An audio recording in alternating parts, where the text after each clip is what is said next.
fellow Cameroonians, my dear compatriots. The national tragedy unfolding before our eyes urges me to address you today on two topics that involve most Cameroonians. On the one hand, the situation of civil war that is destroying with rare violence the northwest and southwest English-speaking regions, and on the other hand, the phase 2 of the national resistance plan to the electoral hold-up. On the civil war that ravages the northwest and southwest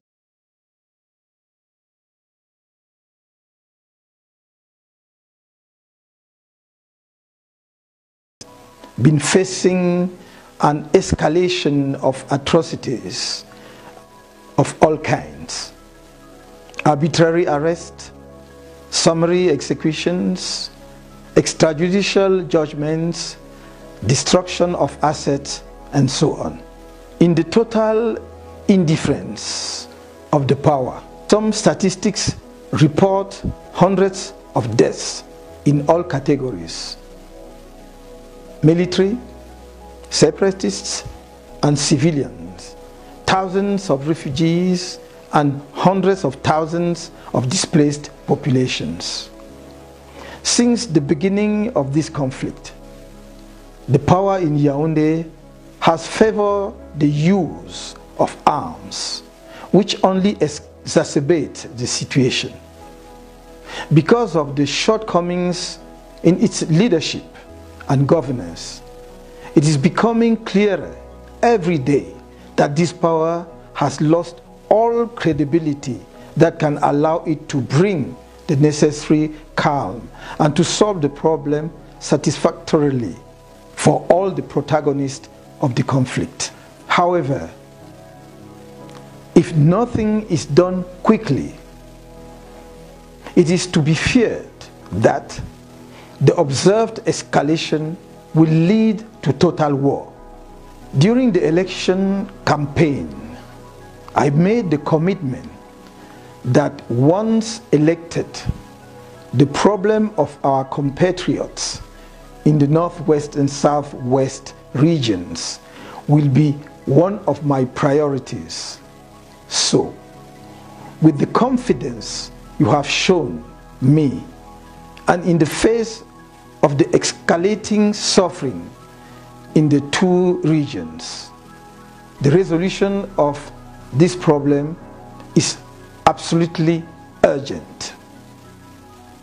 It is from this perspective that I call on the various stakeholders through the following proposals, which aim to provide concrete solutions to the grievances of our compatriots of the English-speaking regions, while respecting the unity of our nation. As I have indicated in many previous statements, my approach in the resolution of this crisis is underpinned by the precondition that the secessionists undertake to renounce the partition of the country and to seek such a partition. If this prerequisite will be accepted by all, I propose the following actions to all stakeholders. At the military level, A, I call for an immediate ceasefire and the establishment of a disarmament, demobilization, and reintegration process for insurgent fighters. B, I ask for a general amnesty for the benefit of all those involved in this conflict, together with the release of those detained in this context. At the humanitarian level, I sent a message of deep compassion to the families of those who died as a result of this fratricidal conflict, whoever the victims are. My prayers are also with injured victims and their families. Given the atrocities suffered by the populations of the region concerned, urgent measures are needed. In this view, I address to the people of the Northwest and Southwest a message of encouragement and solidarity in their sufferings, and exhort them to prepare to return to their towns and villages as soon as conditions are met for this purpose. I would like to assure you that initiatives are now being taken in the direction of the international community to stop the conflict and the atrocities it causes. Measures will be taken to compensate for the loss of property related to this conflict, including the reconstruction of the destroyed houses and the allocation to the victims of the loss of financial endowments to enable them to restart their activities. I ask that step be taken now to find refugees in Nigeria on the one hand, and to bring back people who have taken refuge in the forest on the other hand. I appeal to the solidarity and indignation of my French-speaking compatriots with regard to the fate of their brothers and sisters in the Northwest and Southwest regions. I would like to point out to you that what is happening in this part of our country concerns us all directly. Do not give in to laurels of division. The foundation of our political struggle is the building of a fraternal and united republic within the framework of a united Cameroon. Therefore, the death or suffering of a compatriot, regardless of his place of residence or origin, must concern us as if it were ourselves. Let us not go in the ambient indifference of which we often only wake up when we have become the same victim of the unacceptable. In this perspective, I believe that it is high time to take concrete initiatives of solidarity with our English-speaking brothers and sisters. Also, I ask the people of the French-speaking regions of the country to implement with commitment and determination the following measures. A. For the remainder of November and until the end of December 2018, observe a half day without activity, ghost towns and villages, every Monday from 1 p.m.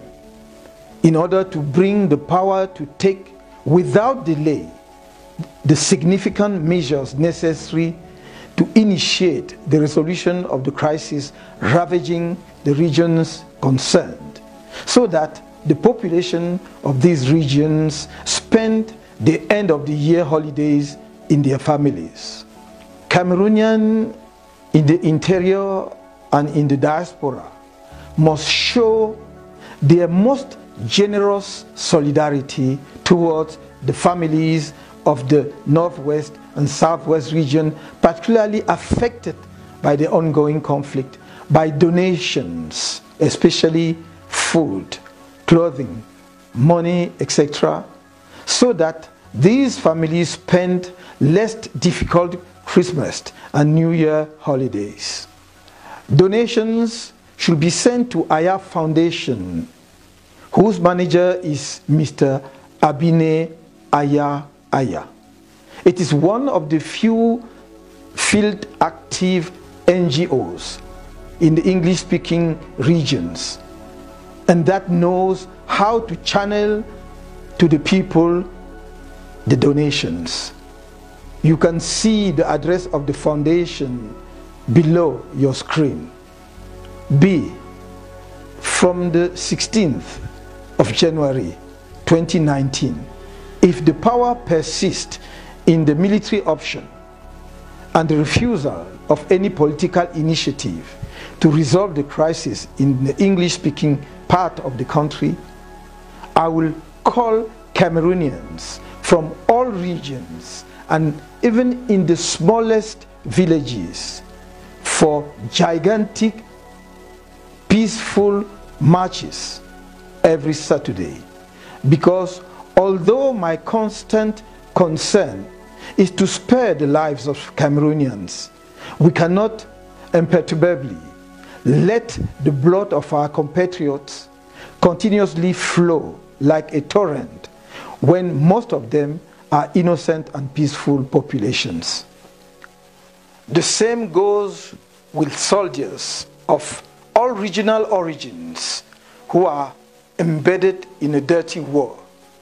Let them kill us all if they want. I ask the power to stop the use of arms because it cannot be a solution to a political problem. I urge them to resort to an inclusive dialogue, as many national and international bodies have recommended. I word prayers for military casualties who have fallen victim to an unjust war against their own brothers and sisters, an absurd war that the civilian leaders of the state are having them do, instead of taking their political responsibility to put an end, if not able to avoid it. Our soldiers, exhausted and mutilated for some of them, don't know again why they are in war. Getting Cameroonian soldiers to shoot at their rebellious compatriots equipped with poor or wretched arms cannot be a sufficiently motivating goal for those who are expected to sacrifice their lives. I urge the brave elements of the National Defense Forces to refrain from using disproportionate violence against their compatriots.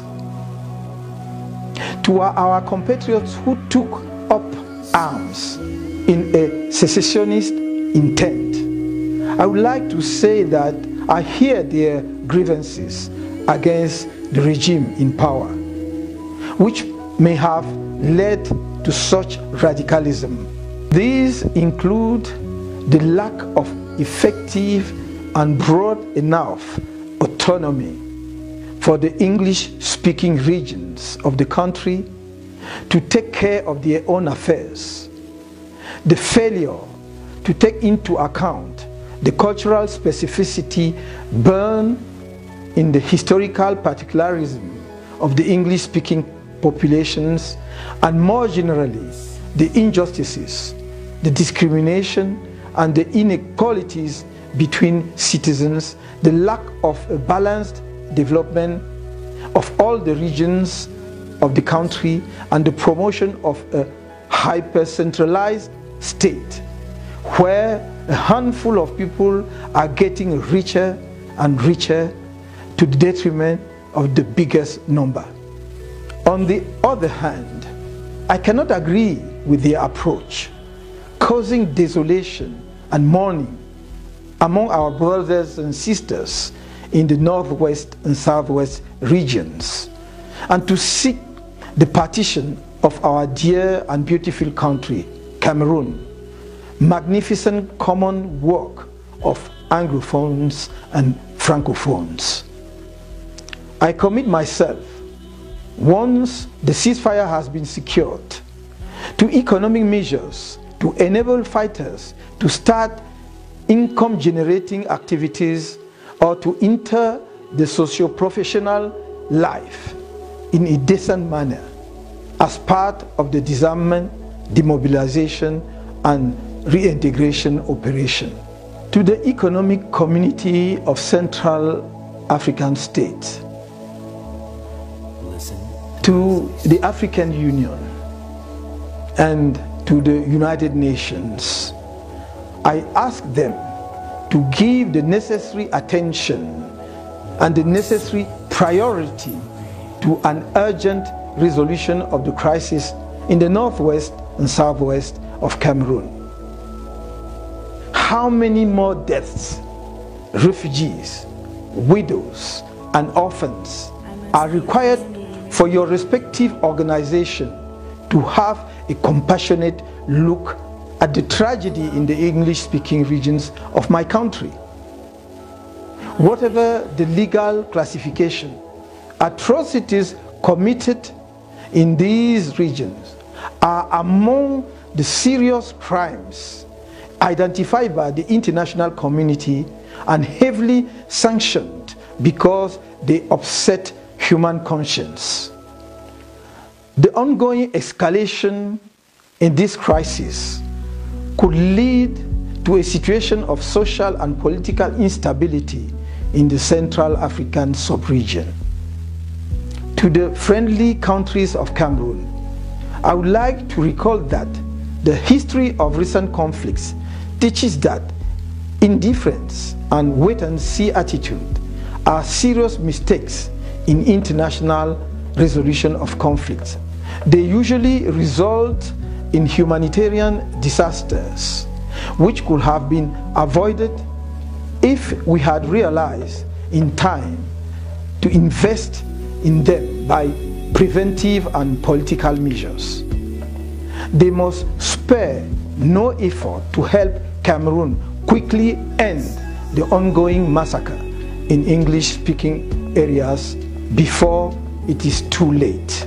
At the political level, it must be recognized that the crisis in the northwest and southwest regions stems from the refusal to take into account their historical and cultural specificities, a consequence of the British and French dual administration of after the First World War. This short-sightedness, which is an essential underlying reason for the grievances of the English-speaking population, has led, it must be recommended, to the marginalization of the English-speaking regions in the process of economic, political, social and cultural development of the country, and more recently in the electoral process.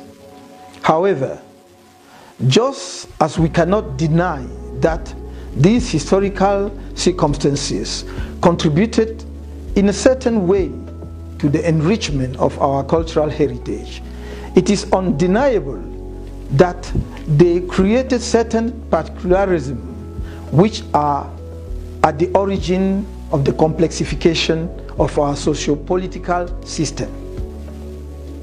Resolving the English-speaking crisis over the long term requires us to look at the evolution and conditions of the Cameroonian state as a result of the dual heritage of the British and French administrations over our country. We must not be afraid to engage in this exercise when it is admitted that it aims at building a Cameroonian nation stronger on its foundations, and thanks to the unity of destiny of all its socio-historical and cultural components. Revisiting the state architecture of our country in order to get out of a hyper-centralization, the development of decentralized territorial units cannot in any way weaken our country. It can only strengthen it by accelerating the pace of its development, thanks in particular to the development of the regions that will become the driving force. In this perspective, it is necessary to go beyond the specific problems of the Northwest and Southwest regions in order to respond to the more general problem of autonomy and development in all regions of the country. With this in mind, I pledge to carry out as soon as possible, in any case at the end of the inclusive dialogue, the indispensable state reform for an effective takeover by the regions of their development, the central state ensuring the broad balances. In order to meet with double requirement to meet the specific expectation of the English-speaking regions on the one hand, and the state reform for a wide autonomy of all regions of the country in the other hand, the following initiatives will be launched. A. The establishment in the very short term of a Truth and Reconciliation Commission aimed at informing the collective memory and recreating the conditions of trust between Anglophones and Francophones compatriots and between the population of the Northwest and Southwest and the state. B. The establishment in the very short term of an inclusive dialogue framework to capture the concerns of all stakeholders as well as proposals for solutions. C. The creation of a special mission for balanced regional development with a time-limited mandate. This multidisciplinary special mission will have to inventory and analyze different countries that have been confronted with a situation similar to that of Cameroon, proposing a comparative evaluation of the solutions in terms of advantages and disadvantages. This process should allow our country to adopt and adapt solutions and best practices in this area so as to avoid the pitfalls that other countries have experienced before ours. D. The granting of special powers to the Northwest and Southwest regions for an effective and efficient consideration of their particularities in the agreed areas. On phase 2 of the National Resistance Program to the electoral holdup, a few days ago, back from the headquarters of the African Union in Addis Ababa, I stopped in Douala to pay a visit to supporters of the national resistance bettered by the security deployment of the regime during the 27th October march. Visit the regional office of the party, CRM, attacked and damaged by security forces the same day, and call on the people of Douala to massively go and support next 4th December the resistance fighters arrested for supporting the no to the electoral holdup. After my short message, some people loudly announced the end of the national resistance and that I have approved the victory of the incumbent president on the basis of the fabricated results of the Constitutional Council. Let them keep their illusions. The attempt to kill the national resistance are vain. On the 6th November 2018 in Yaoundé, I told you that the national resistance was just beginning. I told you on the 19th November in Douala to keep mobilized as the resistance continues. Let me reiterate that the resistance does continue. It is enriched with new expressions. The Cameroonian diaspora is now one of its flag bearers, and the international action is getting deeper. I told you that I do not wish to lose any of you. I repeat it today, because organizing a peaceful demonstration, no to hold up, cannot be done without preparation. And because I do not want to lose any of you, I urge you again to organize nothing that is not authorized by the National Resistance Plan or by the coalition, which makes sure that supporters of the Hold Up campaign are not killed. Indeed, we do not want anyone among you to die. At each phase of the resistance, the coalition will decide on the measures to be implemented after evaluation of the situation. Keep in mind that the ultimate goal of the National Resistance Plan is the re-establishment and the restoration of the truth of the polls on the evening of 7th October 2018. The truth that makes me the President-elect of the Republic of Cameroon. As such, all our actions have so far contributed to this goal and will continue to support it. Resistance does not stop. On the contrary, it becomes denser and gradually gaining power because its ranks are growing and its organization is becoming more refined as each day goes by. Phase 1 was the start-up phase, allowing Cameroonians to relearn altruism by taking an interest in one another, learning to commit to the homeland again for free, and learning how to come together to save the motherland. The National Resistance Plan is the home in which Cameroonian patriotism can find new momentum. It is the framework of the fight against oppression and tribalism. It is based on a peaceful approach and respect of the national constitution, because the national resistance is not national insurrection.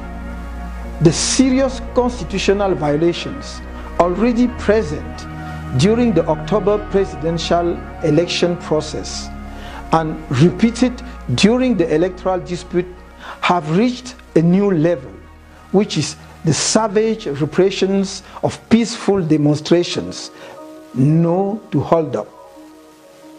The lack of respect for the constitutional freedoms and rights of Cameroonian citizens involved in the resistance is proof of this, since the public demonstrations, which moreover are peaceful like ours, are guaranteed by the Cameroonian constitution. Other evidence is the systematic use of torture and the use of other forms of violence, such as beatings by police on peaceful protesters. Moreover, in view of the Cameroonian constitution, how can one understand other than as a manifestation of the arbitrary power the criminal prosecution of certain peaceful resistors at the moment? Be aware that, unsurprisingly, the second phase of the National Resistance Plan will show that these constitutional violations are prolonged by violations of ordinary laws by the outgoing regime and, in fact, outgunned through the ballot box. So, immerse yourself in phase 2 of our National Resistance Plan. Carefully follow this plan in its 2 new points that enrich those of phase 1, knowing that our actions are aimed at specific strategic objectives. Trust us the coalition and myself, I tell you again, I will not abandon you. I will not betray you. For I know more than anyone that it is possible together. So, together, we'll continue to say no to hold up. Long live Cameroon.